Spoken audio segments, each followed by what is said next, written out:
Hi ಎಲ್ರಿಗೂ.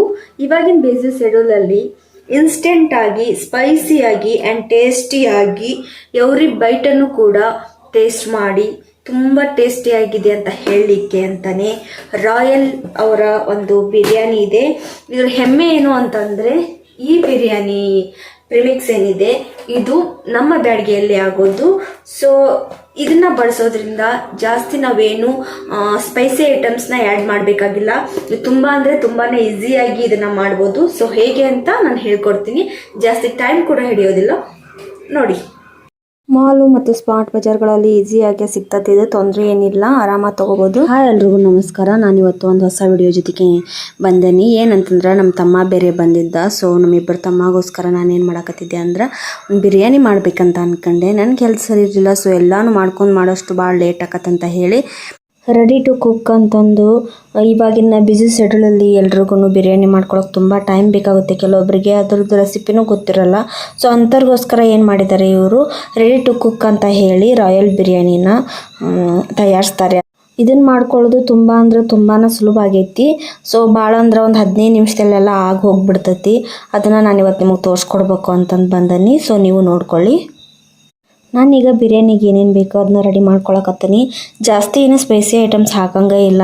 ಇದನ್ನು ಮಾಡೋದಂತೂ ಭಾಳ ಅಂದ್ರೆ ಭಾಳ ಸುಲಭ ಐತಿ. ಅಂತ ಅಡಿಗೆ ಗೊತ್ತಿಲ್ದವ್ರು ಕೂಡ ಇದನ್ನು ಮಾಡ್ಕೊಂಡು ತಿನ್ಬೋದು, ಅಷ್ಟು ಟೇಸ್ಟಿ ಆಗೈತಿ. ಇದ್ರೊಳಗೆ ಎಲ್ಲ ಮಸಾಲ ಪದಾರ್ಥನೇ ಆ್ಯಡ್ ಆಗಿ ಬಂದಿರ್ತೈತಿ ವಿತ್ ರೈಸ್. ಹಂಗೆ ನಾವೇನೂ ಹಾಕೋದಿಲ್ಲ ಅಂತಂದ್ರೆ ನಮ್ಮ ಟೇಸ್ಟಿಗೋಸ್ಕರ ಈರುಳ್ಳಿ ಮತ್ತು ಟೊಮೆಟೊ, ಹಸಿಮೆಣ್ಸಿಕಾಯಿ ನಮ್ಮ ಅದು ಡಿಸೈನ್ಗೋಸ್ಕರ ಚೆನ್ನಾಗಿ ಕಾಣಲಿ, ಲುಕ್ ಚೆನ್ನಾಗಿ ಕಾಣಲಿ ಅನ್ನೋಕ್ಕೋಸ್ಕರ ಅಷ್ಟೆ. ಮತ್ತು ಸ್ವಲ್ಪ ಪುದೀನ ಇದ್ದರೆ ಕೊತ್ತಂಬರಿ ಇಷ್ಟು ಹಾಕಿಬಿಟ್ರೆ ಮುಗೀತು. ಈಗ ನಾನು ಇವನ್ನೆಲ್ಲ ಹೆಚ್ಚಿಟ್ಕೊಂಡೀನಿ. ಹಸಿಮೆಣ್ಸಿನ್ಕಾಯಿ, ಈರುಳ್ಳಿ ಮತ್ತು ಟೊಮೊಟೊ ಇಷ್ಟು ಬೇಕಾಗಿಲ್ಲ ನಾನು ತೋರಿಸೋಷ್ಟು. ಏನಂದರೆ ಮತ್ತು ನಾವು ಗ್ರೇವಿಗೆ ಬೇಕಿತ್ತು, ಹಾಗಾಗಿ ಜಾಸ್ತಿ ಹೆಚ್ಕೊಂಡನಿ. ಹಂಗೆ ಇವಾಗ ಪುದೀನ ಹೆಚ್ಚಿಟ್ಕೊಳಕತ್ತೀನಿ.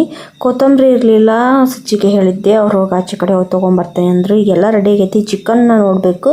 ಸೊ ಚಿಕನ್ ನೋಡಿ ಹೆಂಗೈತೆ ಗೋಸ್ಕರ ಚಿಕನ್ನ ಮಾಡಾಕತ್ತೀನಿ. ಇದು 1.5 ಕಿಲೋ ಐತಿ. ಇದ್ರೊಳಗೆ ಬಿರಿಯಾನಿ ಮಾಡಿ ಸುಕ್ಕ ಮಾಡ್ಬೇಕಂತ. ಸುಕ್ಕನ ನಮ್ಮ ಯಜಮಾನ್ರು ಮಾಡ್ತಾರ ಅಂತ ಅನಿಸುತ್ತೆ. ಅವ್ರೇನು ಏನು ಹೇಳಿಲ್ಲ, ಬಟ್ ಬಿರಿಯಾನಿ ಅಂತೂ ನನಗೇನೆ. ಸೊ ನಾನೇ ಮಾಡೋದು. ಕಟ್ಟಿಂಗ್ ಎಲ್ಲ ಮುಗ್ದೈತಿ, ಇದೆಲ್ಲ ರೆಡಿ ಆಗೈತಿ. ಸೊ ಇವಾಗ ನಾವು ಬಿರಿಯಾನಿನ ಮಾಡೋಣ. Royal instant biryani with rice. ಇವಾಗಿನ ಬೇಸಿಸ್ ಶೆಡ್ಯೂಲಲ್ಲಿ ಇನ್ಸ್ಟೆಂಟಾಗಿ ಸ್ಪೈಸಿಯಾಗಿ ಆ್ಯಂಡ್ ಟೇಸ್ಟಿಯಾಗಿ ಎವ್ರಿ ಬೈಟನ್ನು ಕೂಡ ಟೇಸ್ಟ್ ಮಾಡಿ ತುಂಬ ಟೇಸ್ಟಿಯಾಗಿದೆ ಅಂತ ಹೇಳಲಿಕ್ಕೆ ಅಂತಲೇ ರಾಯಲ್ ಅವರ ಒಂದು ಬಿರಿಯಾನಿ ಇದೆ. ಇದರ ಹೆಮ್ಮೆ ಏನು ಅಂತಂದರೆ ಈ ಬಿರಿಯಾನಿ ಪ್ರಿಮಿಕ್ಸ್ ಏನಿದೆ ಇದು ನಮ್ಮ ಬ್ಯಾಡ್ಗೆಯಲ್ಲಿ ಆಗೋದು. ಸೊ ಇದನ್ನು ಬಳಸೋದ್ರಿಂದ ಜಾಸ್ತಿ ನಾವೇನು ಸ್ಪೈಸಿ ಐಟಮ್ಸ್ನ ಆ್ಯಡ್ ಮಾಡಬೇಕಾಗಿಲ್ಲ. ಇದು ತುಂಬ ಅಂದರೆ ತುಂಬಾ ಈಸಿಯಾಗಿ ಇದನ್ನು ಮಾಡ್ಬೋದು. ಸೊ ಹೇಗೆ ಅಂತ ನಾನು ಹೇಳ್ಕೊಡ್ತೀನಿ, ಜಾಸ್ತಿ ಟೈಮ್ ಕೂಡ ಹಿಡಿಯೋದಿಲ್ಲ. ನೋಡಿ, ಸುಮಾರು ಸರಿ ನಾವು ಇದನ್ನ ಯೂಸ್ ಮಾಡಿದ್ದೀವಿ, ತುಂಬ ಇಷ್ಟ ಕೂಡ ಪಟ್ಟಿದ್ದೀವಿ.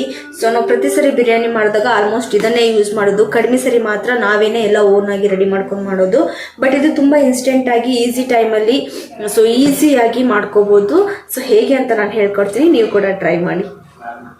ಇದಕ್ಕೆ ಜಾಸ್ತಿ ಆಯಿಲ್ ಕೂಡ ಬೇಕಾಗಿಲ್ಲ. ನಾವು 1-2 ಸ್ಪೂನಷ್ಟು ಮಾತ್ರ ಆಯಿಲನ್ನು ಹಾಕ್ತಾ ಇದ್ದೀವಿ.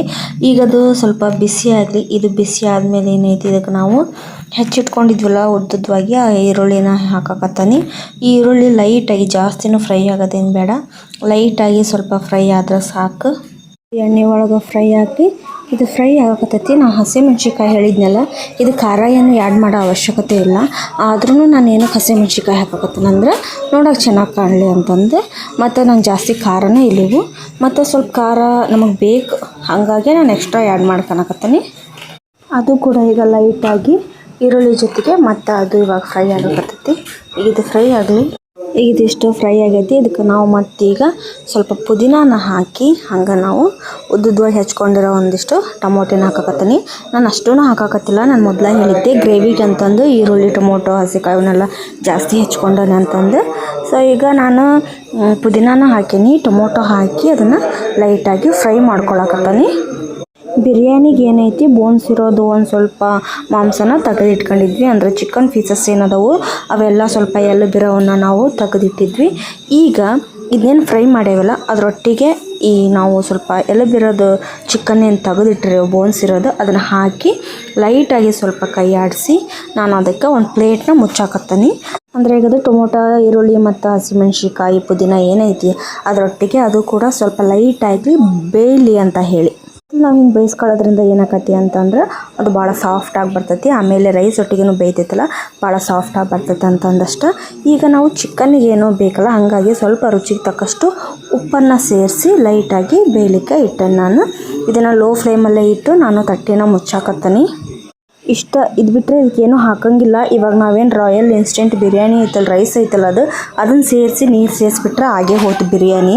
ಅದಕ್ಕೂ ಒಂಚೂರು ಪ್ರೊಸೆಸ್ ಐತಿ, ಎಷ್ಟು ನೀರು ಹಾಕಬೇಕು ಎಷ್ಟು ಅಕ್ಕಿ ಹಾಕ್ಬೇಕಂತ ಹೇಳಿ.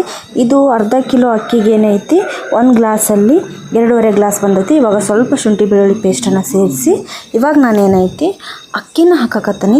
ಇದು ಅರ್ಧ ಕೆಜಿಗೆ ಹೇಳಿದ್ನಲ್ಲ 2.5 ಗ್ಲಾಸಷ್ಟು ಅಕ್ಕಿ ಬರ್ತೈತಿ. ಈ ಅಕ್ಕಿನ ನಾನೀಗ ಇವಾಗ ಏನು ಚಿಕನ್ ಬಂದೈತಲ್ಲ ಬೇಯಿಸಿರೋ ಚಿಕನ್ಗೆ ಈಗ ರಾಯಲ್ ಇನ್ಸ್ಟೆಂಟ್ ಬಿರಿಯಾನಿ ರೈಸನ್ನು ನಾನು ಅದರೊಟ್ಟಿಗೆ ಮಿಕ್ಸ್ ಮಾಡ್ಕೋಬೇಕು. ಅದಕ್ಕೆ ನನಗೇನು ಮಾಡಕತ್ತೀನಿ, ಹಿಂಗೆ ಕಾಣಿಸ್ತದೆ ನೋಡ್ರಿ ಅದು ರಾಯಲ್ ಬಿರಿಯಾನಿ ರೈಸ್ ಏನೈತಿ ಅದರೊಳಗೆ ಎಲ್ಲ ಮಸಾಲೆ ಆ್ಯಡ್ ಆಗಿ ಈ ಥರ ಬಂದಿರ್ತೈತಿ. ಈಗ ಅದನ್ನು ಆ ಚಿಕನ್ ಒಟ್ಟಿಗೆ ಸೇರಿಸಿ ಅದನ್ನು ಸ್ವಲ್ಪ ಚಿಕನ್ನು ಮತ್ತು ರೈಸ್ ಎರಡೂ ಮಿಕ್ಸ್ ಆಗ್ಬೇಕು ಚೆನ್ನಾಗಿ. ಹಾಗಾಗಿ ನೀರೇನು ಹಾಕಿಲ್ಲ, ಫಸ್ಟು ಚೆನ್ನಾಗಿ ಕೈಯಾಡ್ಸಕತ್ತೀನಿ ನಾನು. ಅಂದ್ರೆ ಒಂದು ಸ್ಪೂನಿಂದ ನೀಟಾಗಿ ಅದೆರಡನ್ನೂ ಮಿಕ್ಸ್ ಮಾಡ್ಕೊಳಕತ್ತೀನಿ. ಉರಿ ಐತ್ರಿ ಕೆಳಗೆ, ಲೋ ಫ್ಲೇಮ್ ಒಳಗನ ಉರಿ ಐತಿ. ಈಗ ನಾವು ಅದನ್ನು ಲೈಟಾಗಿ ಮಿಕ್ಸ್ ಮಾಡ್ಕೊಳಕತ್ತೀನಿ. ಬೆಂದಿರೋ ಚಿಕನ್ ಜೊತೆಗೆ ಈ ರೈಸ್ ಏನೈತಿ ಚೆನ್ನಾಗಿ ಮಿಕ್ಸ್ ಆಗಿಬಿಡ್ಲಿ. ಈಗ ಇದಕ್ಕೆ ನಾವೇನೈತಿ 2.5 ಲೋಟ ಏನು ಅಕ್ಕಿ ಹಾಕೇವಿ ಅದಕ್ಕೆ 5 ಲೋಟ ನೀರು ಸೇರ್ಸಕತ್ತೀನಿ. ಅಂದ್ರೆ 1 to ಡಬಲ್. ನಾವು 1 ಲೋಟ ಅಕ್ಕಿ ಹಾಕಿದ್ರೆ 2 ಲೋಟ ನೀರು ಹಾಕಬೇಕು, 2 ಲೋಟ ಅಕ್ಕಿ ಹಾಕಿದ್ರೆ 4 ಲೋಟ ನೀರು ಹಾಕಬೇಕು. ನಾ ಈಗ ಆ ಬಾಕ್ಸ್ ಫುಲ್ ಹಾಕಿರೋದ್ರಿಂದ ಅದು 2.5 ಗ್ಲಾಸ್ ಅಷ್ಟು ಬಂದೈತಿ. ಆ 2.5 ಗ್ಲಾಸಸ್ ಅಕ್ಕಿಗೆ ನಾನಿವಾಗ 5 ಗ್ಲಾಸಷ್ಟು ನೀರನ್ನು ಹಾಕಿ ಮತ್ತೊಂದು ಸರಿ ಅದನ್ನು ಮಿಕ್ಸ್ ಮಾಡಾಕತ್ತೀನಿ.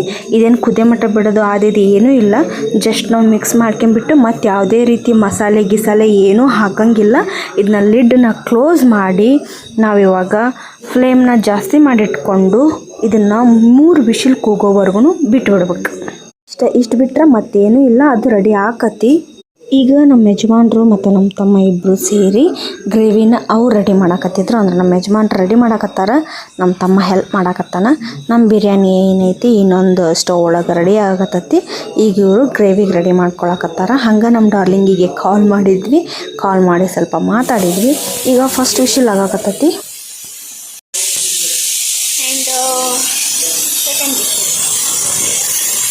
ಎರಡು ವಿಶಿಲ್ ಆಗೈತಿ. ಈಗ ನಮ್ಮ ಯಜಮಾನ್ರು ಏನಿದನ್ನು ಸುಕ್ಕ ಮಾಡಾಕಿಟ್ಟಿದ್ರು ಅದ್ರದ್ದು ಸೂಪ್ನ ತಗೊಂಡ್ಬಂದಿದ್ರು, ಅವ್ರು ಕುಡಿಯಾಕತ್ತಿದ್ರು ನಮ್ಮ ತಮ್ಮ ಮತ್ತು ನಮ್ಮ ಯಜಮಾನ್ರು. ಈಗ 3ನೇ ವಿಶಿಲ್ ಕೂಡ ಆಯ್ತು. ಇದಾಗ್ಬಿಟ್ಟಕ್ಲೆ ಏನೈತಿ ಇವಾಗ ನಮ್ಮ ಬಿರಿಯಾನಿ ರೆಡಿ ಆಕತ್ತು. ಈಗ ನಮ್ಮ ಬಿರಿಯಾನಿ ರೆಡಿ ಆಗೈತ್ರಿ. ಅದು ಹೆಂಗೆ ಬಂದದಂತ ನಿಮಗೆ ತೋರಿಸ್ತಾನೆ, ನೀವು ನೋಡ್ಕೊಳ್ರಿ. ಈಗ ಸ್ವಲ್ಪ ಆರೋವರೆಗೂ ಬಿಡಬೇಕು, ಅಂದ್ರೆ ಸೀಟಿ ಆರ್ಲೇದು, ಬಿಸಿ ಇರ್ತಲ್ಲ ತೆಗೆಯೋದೇನು ಬೇಡ. ಈಗ ಸ್ವಲ್ಪ ಸೀಟಿ ಎತ್ತಿ ಅದು ಆರೈತಿಲ್ಲ ನೋಡ್ಕೊಂಡು ಈಗ ಓಪನ್ ಮಾಡಿ ಬಿರಿಯಾನಿ ತೋರಿಸ್ತೀನಿ. ಅದಕ್ಕಿಂತ ಮುಂಚೆ ನಿಮ್ಗೆ ಮತ್ತೊಂದು ಸರಿ ನಾನು ಹೇಳಾಕತ್ತೀನಿ, ಇದು ರಾಯಲ್ ಇನ್ಸ್ಟೆಂಟ್ ಬಿರಿಯಾನಿ ಏನೈತಿ ಇದು ರೆಡಿ ಟು ಕುಕ್ ಅಂತಂದು. ಅಂದರೆ ಯಾರು ಬ್ಯುಸಿ ಶೆಡ್ಯೂಲ್ ಆಗಿರ್ತಾರ ಅವ್ರಿಗೆ ಭಾಳ ಹೆಲ್ಪ್ ಆಕೈತಿ. ಬರೀ ಬ್ಯುಸಿ ಶೆಡ್ಯೂಲ್ ಒಳಗೆ ಇದ್ದವ್ರಿಗೆ ಅಂತ ಅಲ್ಲ, ಇವಾಗ ನಾವು ಮನೇಲಿ ರೆಡಿ ಮಾಡ್ಕೊಂಡು ತಿನ್ನೋದಕ್ಕೂ ಕೆಲವೊಂದು ಐಟಮ್ಸು ಆಚೆ ಕಡೆಯಿಂದ ತಿನ್ನೋದಕ್ಕೂ ಭಾಳ ವ್ಯತ್ಯಾಸ ಇರ್ತೈತೆ ಅಂತ ಹೇಳ್ತಾರೆ. ಬಟ್ ಇದು ಹಂಗಿಲ್ಲ, ಇದು ಪಕ್ಕಾ ಮನೆಯಲ್ಲೇ ಮಾಡ್ಕೊಂಡು ತಿನ್ನೋ ಥರ ಟೇಸ್ಟ್ ಐತಿ. ಯಾಕಂದರೆ ಇವರು ತಾವೇ ಸ್ವತಃ ತಮ್ಮ ಓನ್ ಕಂಪ್ನಿ ಒಳಗನ ಅವ್ರ ಕೈಯಾರ ಒಂದು ಹೈಜಿನ್ ಎಲ್ಲ ನೀಟ್ ಮಾಡಿ ಅದನ್ನೆಲ್ಲ ಉಪಯೋಗಿಸಿ ಮಾಡ್ತಾರೆ. ಇದನ್ನು ನಾನು ಕಣ್ಣಾರೆ ಹೋಗಿ ನೋಡಿ ಕೂಡ ಬಂದನಿ. ನಿಮ್ಗೆ ಇದ್ರ ಕಾಂಟ್ಯಾಕ್ಟ್ ಬೇಕಿದ್ರೆ ನನ್ನ ಇನ್ಸ್ಟಾಗ್ರಾಮಲ್ಲಿ ಟೆಕ್ಸ್ಟ್ ಮಾಡಿ ಮೆಸೇಜ್ ಹಾಕಿ, ನಾನು ಅಲ್ಲಿ ಕೂಡ ತಿಳಿಸ್ತೀನಿ. ನನಗೆ ಅವ್ರದ್ದು ಕಾಂಟ್ಯಾಕ್ಟ್ ನಂಬರ್ ಸಿಕ್ಕರೆ ಖಂಡಿತವಾಗಿ ಇದ್ರ ಎಂಡೊಳಗೆ ನಾನು ಅದನ್ನೂ ಕೂಡ ತಿಳಿಸ್ತೀನಿ. ಇದು ರಾಯಲ್ ಇನ್ಸ್ಟೆಂಟ್ ಬಿರಿಯಾನಿ ಏನೈತಿ ಇದು ಬ್ಯಾಡ್ಗಿ ಒಳಗನ ಮೇನ್ ಮ್ಯಾನುಫ್ಯಾಕ್ಚರ್ ಆಗೋದು ಇಲ್ಲಿಂದ. ಬಿರಿಯಾನಿನ ಓಪನ್ ಏನು ಮಾಡೇನಿ, ಹಂಗೆ ಈಗ ಅದ್ರ ಪೀಸ್ನ ನಾನು ತೋರ್ಸಾಕತ್ತೀನಿ. ನೋಡಿರಿ ಎಷ್ಟು ಸಾಫ್ಟಾಗಿ ಬಂದೈತೆ ಅಂತಂದು. ನಾವೀಗ ನಮ್ಮ ತಮ್ಮ ಊರಿಗೆ ಹೋಗೋವಿದ್ದ, ಹಾಗಾಗಿ ಮೊದಲು ಅವ್ನಿಗೆ ಊಟ ಮಾಡಿ ಕಳಿಸಿ ನಮ್ಮ ದಿನ ಲೇಟ್ ಆಗ್ತಿತ್ತು. ಅತ್ತಿಗೆ ಅವರೆಲ್ಲ ಬರಬೇಕಿತ್ತು. ನಮ್ಮ ಇನ್ನೊಬ್ಬ ತಮ್ಮ ಬರ್ತಾನೆ ನಿಂತಿದ್ದ, ಅದು ಕ್ಯಾನ್ಸಲ್ ಆಯಿತು. ಹಾಗಾಗಿ ಅದಕ್ಕೆ ಮರಿಗೆಲ್ಲ ವೇಟ್ ಮಾಡಾಕತ್ತಿದ್ವಿ ನಾವು. ನಮ್ಮ ತಮ್ಮ ತಿಂತಾನ, ನಮ್ಮ ತಮ್ಮ ತಿಂದು ಟೇಸ್ಟ್ ಹೆಂಗಿತ್ತು ಅಂತ ಹೇಳ್ತಾನೆ. ನಮಗಂತೂ ಗೊತ್ತೈತೆ ಅದ್ರ ಟೇಸ್ಟ್ ಹೆಂಗೈತಿ ಅಂತಂದು, ಹಾಗಾಗಿ ಪದೇ ಪದೇ ತರಿಸ್ಕೊಳ್ಳೋದು ಅದನ್ನು. ಈಗ ನಮ್ಮ ತಮ್ಮ ತಿಂದು ಅದ್ರ ಟೇಸ್ಟ್ ಹೆಂಗೈತಿ ಅಂತಂದು ಅವರು ಕೂಡ ಹೇಳ್ತಾರೆ. ನೋಡಿರಿ ಈ ಥರ ಅಂತೂ ಬಿರಿಯಾನಿ ಬರುತ್ತೆ, ತುಂಬಾ ಟೇಸ್ಟಾಗಿರುತ್ತೆ. ಈಗ ನಮ್ಮ ಯಜಮಾನ್ರು ಗ್ರೇವಿ ಮಾಡಿದ್ರಲ್ಲ ಅದರೊಟ್ಟಿಗೆ ಸೇರಿಸಿ ಬಿರಿಯಾನಿಯನ್ನು ಸೇರಿಸಿ ನಮ್ಮ ತಮ್ಮಗೆ ಕೊಡಾಕತ್ತವಿ. ರೀ ನಮ್ಮ ತಮ್ಮ ಏನು ಹೇಳ್ತಾನೆ ನೋಡ್ರಿ ನೀವೆಲ್ಲ. ನಿಜ ಹೇಳ ಹೆಂಗಾಗೈತಂತ. ಊಟ ಮಾಡಿ ಗ್ರೇವಿ ನಿಮ್ಮ ಮಾಮ ಮಾಡಿರೋದು. ಬಿರಿಯಾನಿ